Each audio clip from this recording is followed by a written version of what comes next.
Hello everyone, ये है R O air का पेपर जो कि 11 फरवरी को 2024 को हुआ था। ये पेपर लीक हो गया था।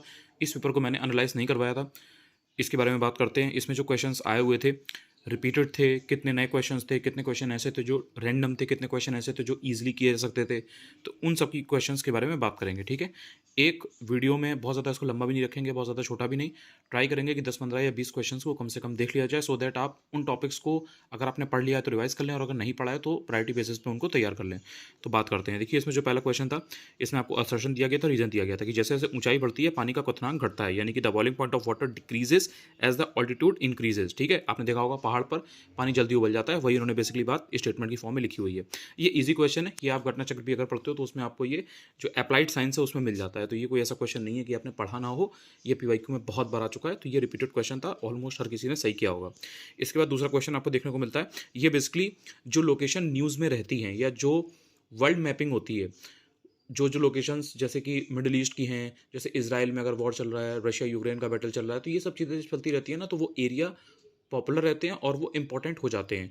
तो ये अफगानिस्तान का क्वेश्चन यहाँ से पूछा गया था। इसमें पूछा गया था कि कौन सी ऐसी लोकेशंस हैं जो कि इस समय करंट अफगानिस्तान में, मॉडर्न डे अफगानिस्तान में नहीं हैं।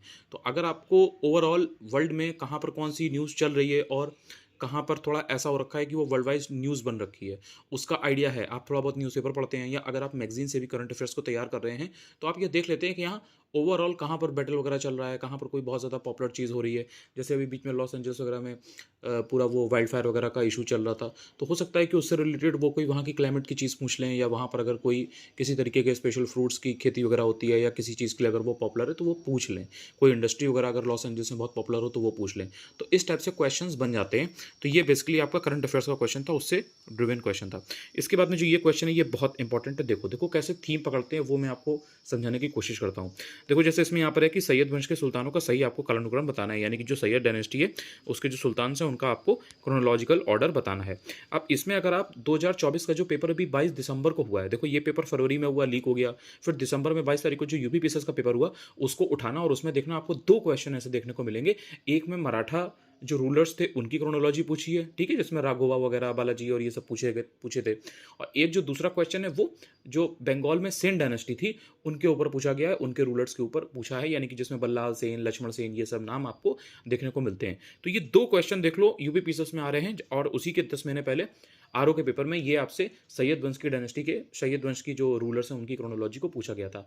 अगर आप 2023 का भी यूपीपीएससी का पेपर देखोगे ना प्रीलिम्स में, तो उसमें भी आपको मराठा जो रूलर्स थे उनकी क्रोनोलॉजी देखने को मिली थी। तो अब इससे आपको क्या समझ में आया? इससे थीम ये समझ में आई कि जहां पर भी इस तरीके के रूलर्स हैं, जिनमें बहुत ज़्यादा रूलर्स हैं और वो अगर डायनेस्टी इंपॉर्टेंट है, तो उनके रूलर्स को आपको कम से कम क्रोनोलॉजी तो ज़रूर देख लेनी है। स्पेशली इस समय जो आप कह सकते हो लेटर मुगल्स हैं, या जो औरंगजेब के बाद वाले जितने भी रूलर्स आए थे मुगल्स में, वो इस समय बहुत इंपॉर्टेंट है। वो भी क्वेश्चन आपसे पूछा गया था, तो उसमें आपको क्रोनोलॉजी में लगाना था। तो आपको ये पता होना चाहिए, इसमें आपको डाउट नहीं होना चाहिए, और ये ईजी क्वेश्चन में आता है। ये क्वेश्चन मतलब आप इसमें ये नहीं कह सकते कि ये टफ है, क्योंकि ये थीम रिपीटेड है।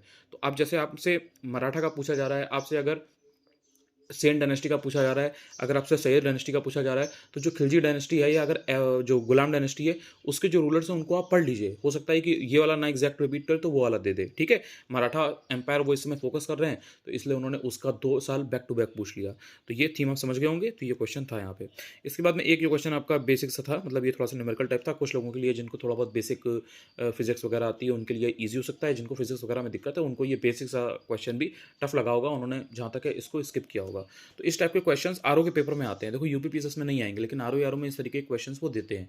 तो थोड़ा बहुत अगर आप फिजिक्स पढ़ लेंगे और उसके न्यूमेरिकल जो बेसिक वाले होते हैं, जो एकदम फॉर्मूला पर निकलते हैं, उनको देख लेना है, फॉर्मूला देख लेना है, और देख लेना है कि अच्छा इसमें कैसे डिजिट फिट करते हैं और ये कैसे आंसर आता है। ऐसे ही एक क्वेश्चन एम्पियर वाला भी आया था, धारा वाला जो होता है कि कितना उसमें जो करंट है वो फ्लो हो रही है। तो इस तरीके के क्वेश्चन आरओ में आते हैं, तो आपको पढ़ लेना है जहाँ जहाँ जिस जिस चैप्टर में न्यूमेरिकल बनते हैं और जिनसे क्वेश्चंस बने हैं, सिर्फ वो चैप्टर के आपको देख लेने हैं, ठीक है। इसके बाद में एक ये क्वेश्चन आया था, इसमें बेसिकली जो टाइप्स ऑफ इरोजन है, ठीक है, यानी कि जो मिट्टी का बेसिकली क्षरण होता है, तो उसके कारण जो भी नुकसान वगैरह हो रहा है फील्ड में, उसको लगाना था क्रोनोलॉजी में, ठीक है। तो इसमें 4 तरीके के दिए गए थे। इसने आपको गली इरोजन दिया था, रिल इरोजन दिया था, स्प्लैश इरोजन दिया था और शीट इरोजन दिया था। तो ये आपको पता होना चाहिए कि सबसे ज़्यादा जो मिट्टी का लॉस है वो किस में होता है, उसके बाद किस में होता है और सबसे कम किस में होता है। तो जैसे आप देखोगे तो सबसे जो कम है वो स्प्लैश में होता है। स्प्लैश के बाद आप बात करते हो तो आपको मिल जाता है शीट इरोजन में। इसके बाद आप बात करते हो तो आपको मिलता है रेल इरोजन और उसके बाद में होता है गली इरोजन, जिसमें सबसे ज़्यादा लॉस फिर हो जाता है।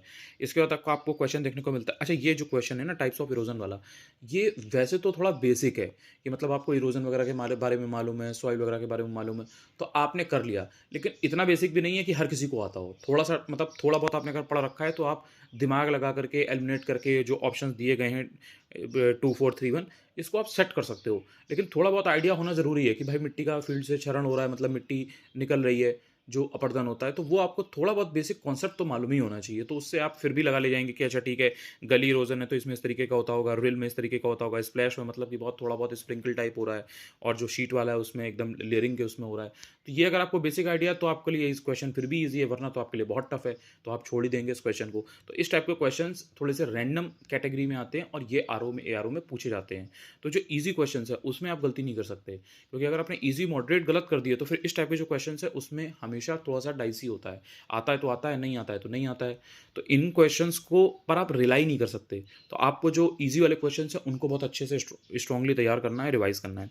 इसके बाद देखो, जैसे जो मैं बता रहा था ना कि ईज़ी और मॉडरेट टाइप के क्वेश्चन, वो यही है। भारत के महान्यायवादी यानी कि जो अटॉर्नी जनरल के ऊपर क्वेश्चन आया हुआ था, ये ईज़ी है। दोनों स्टेटमेंट इसकी बहुत ही बेसिक और दोनों ही गलत दी गई हैं, और ये रिपीटेड क्वेश्चन है, तो इसलिए इंसान ये पढ़ के गया होता है। आपने महान्यायवादी के बारे में, अटॉर्नी जनरल के बारे में पढ़ रखा है। अब थीम देखो ऐसे रिकॉग्नाइज़ करते हैं कि जैसे भारत के महान्यायवादी के बारे में पूछा है, ठीक है, अटॉर्नी जनरल ऑफ इंडिया। हो सकता है कि आपका जो स्टेट का एडवोकेट जनरल है उसके बारे में पूछ ले, यानी कि जो स्टेट का मेन वो सबसे बड़ा वकील होता है उसके बारे में पूछ ले, या ये भी हो सकता है कि आपसे controller and auditor general of India के बारे में पूछ ले, यानी कि भारत के नियंत्रक एवं मालिका परीक्षक। तो ये सब भी मोर और लेस इक्विवेलेंट ही है। कभी आपसे गवर्नर पूछेगा, कभी आपसे प्रेसिडेंट पूछ लेगा। तो स्टेट में गवर्नर इंपॉर्टेंट है, और जब आप केंद्र की सेंटर की बात करोगे तो प्रेसिडेंट के बारे में पूछता है। तो इस तरह से चीज़ें आपको रिलेट कर करके पढ़नी है।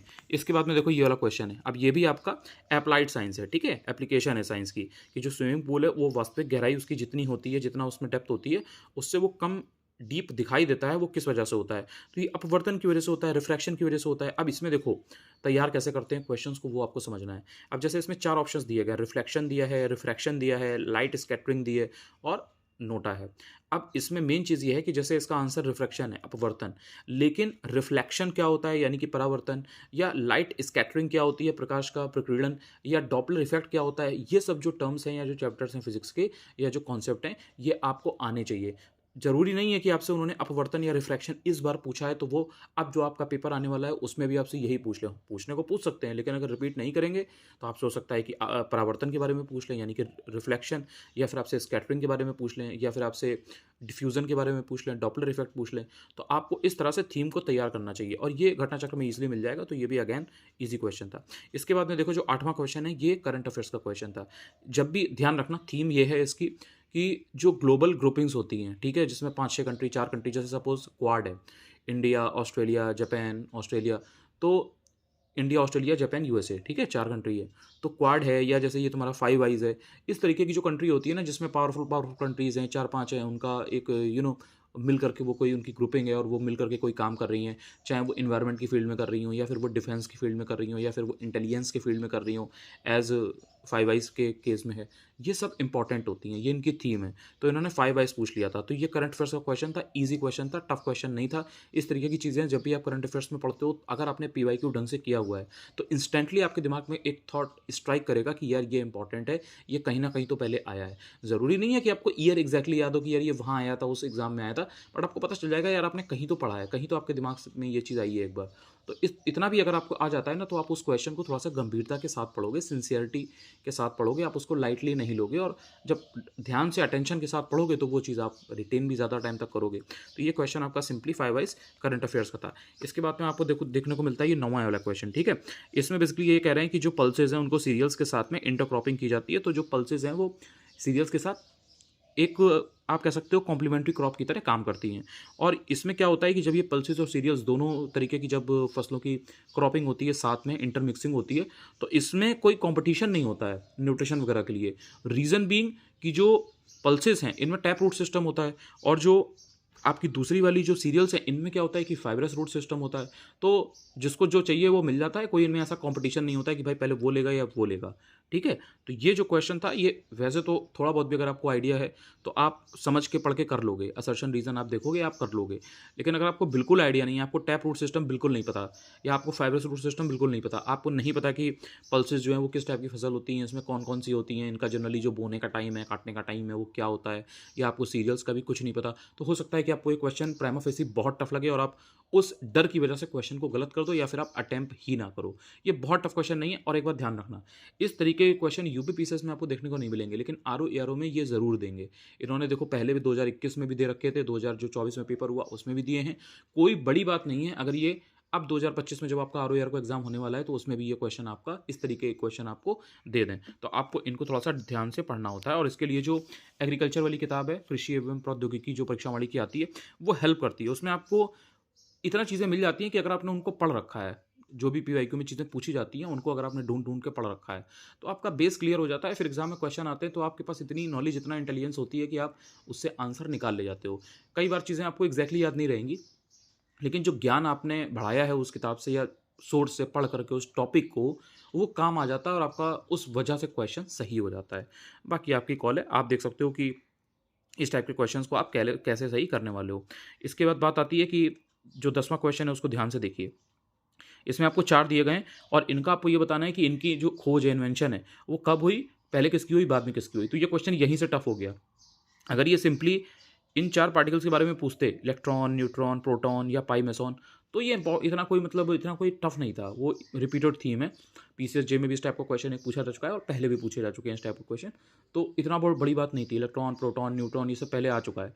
बट इन्होंने जो इन्वेंशन का ईयर पूछ लिया कि क्रोनोलॉजी आपको पता हो कि पहले कौन सा आया, बाद में कौन सा आया, वो थोड़ा-सा टिपिकल हो जाता है। ऑल्दो थोड़ा बहुत भी अगर आपने बेसिक इंटर में ढंग से पढ़ा है, या उसके बाद भी अगर आपने इलेक्ट्रॉन, प्रोटॉन, न्यूट्रॉन के बारे में अगर आपको बेसिक स्ट्रक्चर मालूम है, बहुत ज़्यादा नहीं लेकिन केमिस्ट्री की बेसिक नॉलेज भी रखते हो, तो आप यहाँ से लगा सकते थे electron, proton, neutron and then pi meson. But still उन्होंने एक डर बिठाने के लिए आपको ये क्वेश्चन दिया था कि आप सोचने लगो कि अरे ईयर तो मुझे याद ही नहीं है। लेकिन अगर आप थोड़ा बहुत भी प्रेजेंस ऑफ माइंड से काम करते, तो आप बिना ईयर को याद किए भी इस क्वेश्चन को निकाल सकते थे, प्रोवाइडेड कि आपके पास बेसिक आइडिया हो कि भैया पहले इलेक्ट्रॉन हुआ, फिर प्रोटॉन हुआ, फिर न्यूट्रॉन हुआ, किसमें कितने इलेक्ट्रॉन होते हैं, उनके जो आउटर शेल होती है, जो ऑर्बिट होता है। तो वो बेसिक जो केमिस्ट्री है वो आप समझ रहे होगे, आई होप, कि क्या कैसे होता है इंटर वाली जो बेसिकली जो केमिस्ट्री होती है। तो ये क्वेश्चन वहाँ से आया हुआ था। आगे के क्वेश्चन नेक्स्ट वीडियो में कवर करूँगा और ट्राई करूँगा कि वो जल्दी जल्दी कवर करवा दूँ। अब आप तरीका समझ गए होगे कि मैं आपको किस तरीके से इंसाइट देने वाला हूँ। Thank you so much.